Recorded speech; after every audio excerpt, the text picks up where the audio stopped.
ஒரே விஷயங்கள் உங்களுக்கு திரும்ப திரும்ப நம்ம நடக்கக்கூடாது இது அப்படின்னு நம்ம நினைப்போம். ஸோ அந்த வேண்டாம்னு நினைக்கிற விஷயங்கள் திரும்ப திரும்ப நமக்கு நடந்துகிட்டே இருக்கு. இது என்ன காரணம்? ஸோ இத பத்தி தான் இந்த வீடியோல பார்க்க போறோம். ஃபர்ஸ்ட் நம்ம என்ன கேட்கிறோமோ, என்ன நினைக்கிறோமோ அதுதான் நடக்கும். நம்ம கேட்கிறோம்ன்றத விட நம்ம நினைக்கிறது.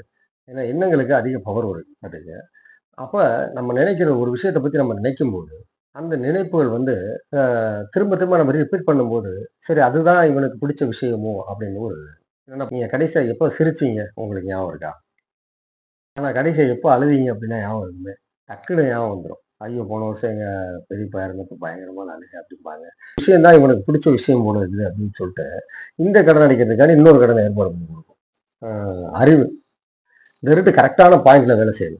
பார்த்தீங்கன்னா வள்ளி தெய்வானை, பிள்ளையாருக்கு இங்கிட்டு தான் கல்யாணம் ஆகல. அங்கிட்டு பார்த்தீங்கன்னா சித்தி, புத்தி, விநாயகர் அப்படின்னு சொல்லி சொல்லுவாங்க. சித்தி, புத்தி 2யும் இங்க தான் முடிச்சிருக்காரு அப்படின்னு.